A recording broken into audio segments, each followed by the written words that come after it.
I'm on the beta. It's been like a month and a half since I've been on this thing, just because of the trip and everything else going on. And I'm actually still working. It's like 8 o'clock at night, but you can't really take 2 weeks off in my line of work. So I did like 80-hour weeks before I left, and now I'm doing 80-hour weeks now that I'm back. It's a whole bunch of shit to do.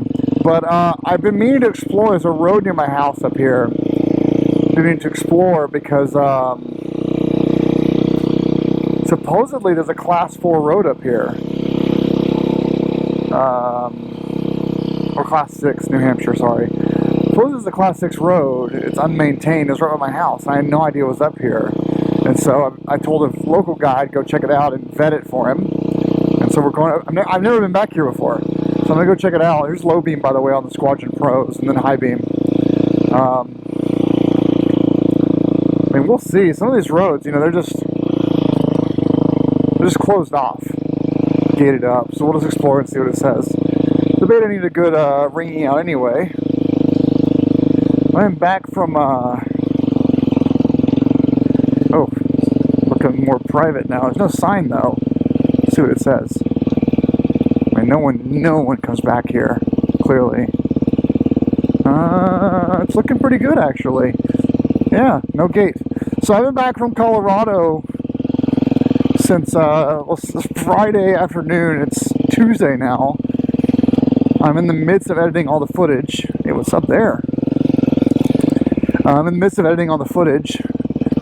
Sorry if you can't see anything. And it's going pretty well. So it ended up being about 17 or 18 hours of footage. And I'll probably throw out an initial video that's just a really long, unedited version. You guys can see all the clips, those of you that are crazy. Oh yeah, this is kind of fun actually. And then, this is pretty gnarly. This is not a GS road, usually. And then what I'll do is, let me yank this thing off, hold on. Then what I'll do is, fuck you. That better? That's better. There's nothing up here. And then what I'll do is, that's better. I'm already working on the actual day edits, but I want to post up an initial video for weirdos who want to watch probably 15 hours of video footage. Sure, whatever, that's your thing. I'm not going to stop you. How will this go up? Was because there's a thing there? Hold on. We're getting all kinds of food board here, aren't we?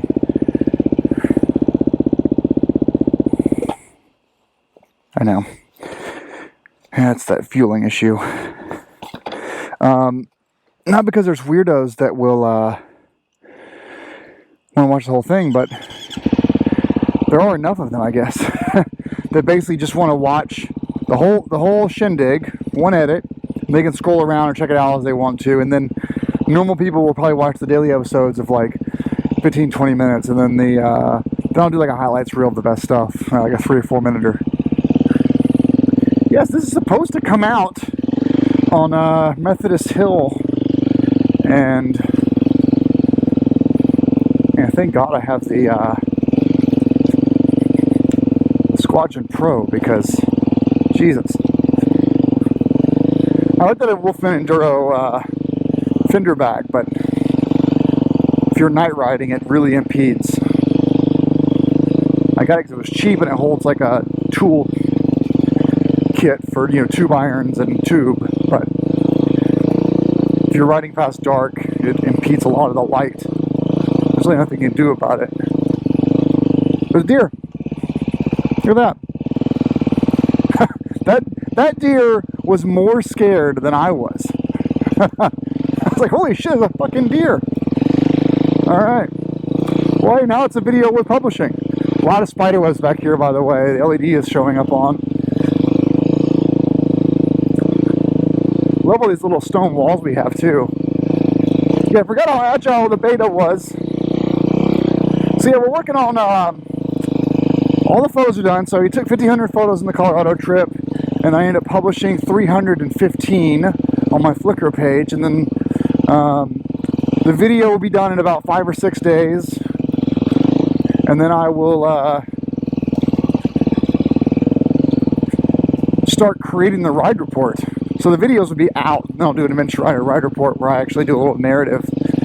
And so the whole thing will be like a 2-week process, but I just really enjoy that process a lot. It's super therapeutic for me. There's nothing, no one ever comes back here, guys. Absolutely not. This is a road long forgotten. This is probably the most rustic classics road I've ever been on. So we do go straight. And there's no bodies of water back here, so I don't really see it dead ending. Rock. There we go. There's a house up there.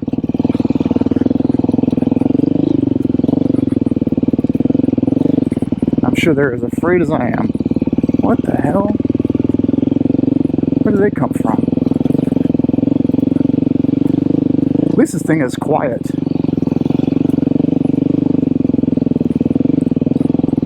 I think I might need to check my tire pressure. They seem a little bit gummy.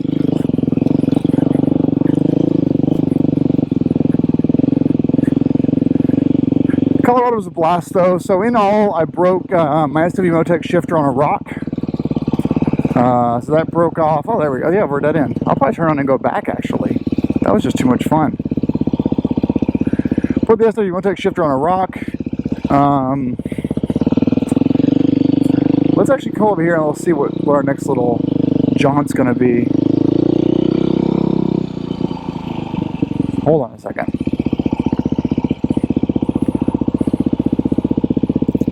Sorry, I know this is... We just saw a deer. That was cool. So I broke my SW Motec shifter. Basically, it's a bend away shifter.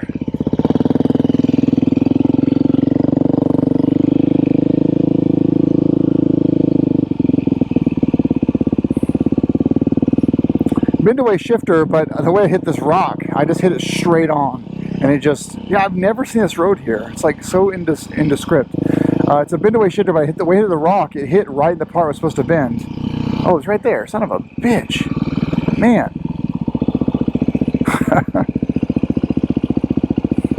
This front tire feels super low. So I broke that. I also somehow broke my Moscow Moto Backcountry 35 V2s. I just got them. 2 days of riding. By the way, none of this stuff broke dropping the bike. So the V2s, I don't know what happened, but they're broken. So the right side I had to mail into Moscow for repair. So the Moscow Moto V2s are being replaced or repaired. The SW Motec shifter, you can buy that little breakaway knob, but they don't have any in stock in the US. They said it's gonna be like 6 weeks to get that in stock, which sucks, but whatever. I mean, I've got a little nail screw thing working for now. And then we have, we also have the Climb Badlands Pro, the 2018 revision, the most recent Pros, whatever they sell right now, is also broken. Yeah, this feels super soft. I don't know. One of the zippers broke on it, that's all. Yeah, fuck you. So one of the zippers broke on that. Just broke away. I'm fat, I guess. I also broke the Denali sound bomb again.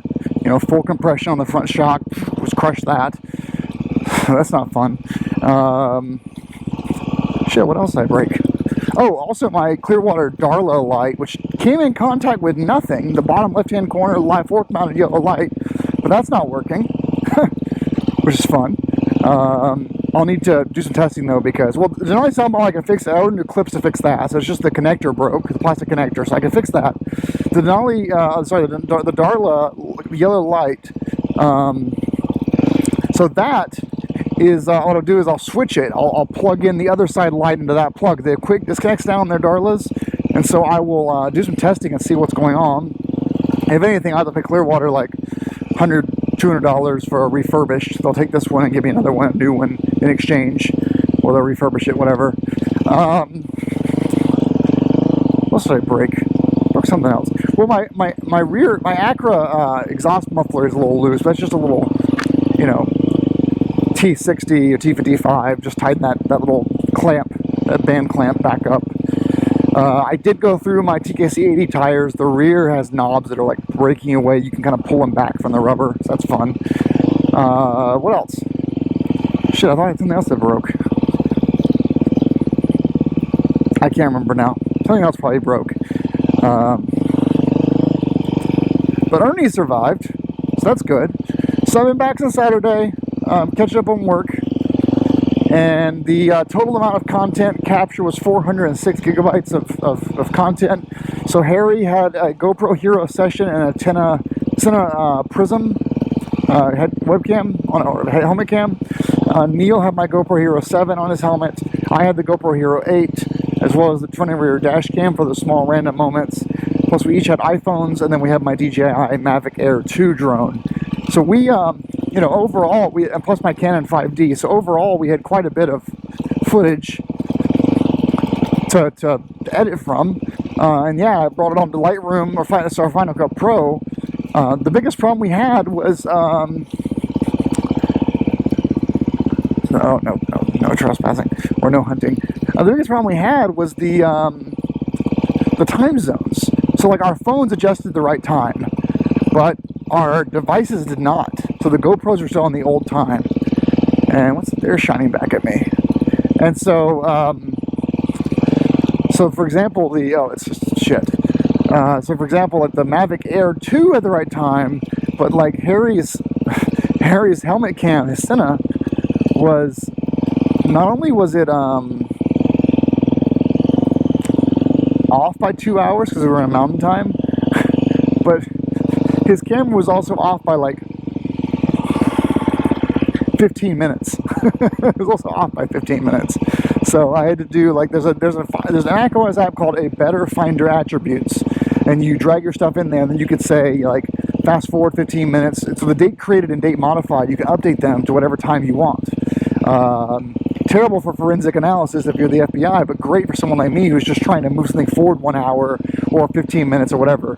The whole first night was just doing that. The whole second night was getting everything into Final Cut Pro, white color balance, audio work, and now I'm finally assembling all of it. It'll be a couple weeks, but hey, that was a fun little exploration of a Class 6 road.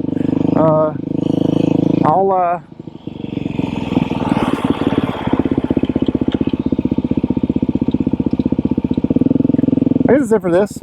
Thanks for watching, guys, and ride safe, and hopefully that video will be done in a few days. This will come up first, so why not? Rock on.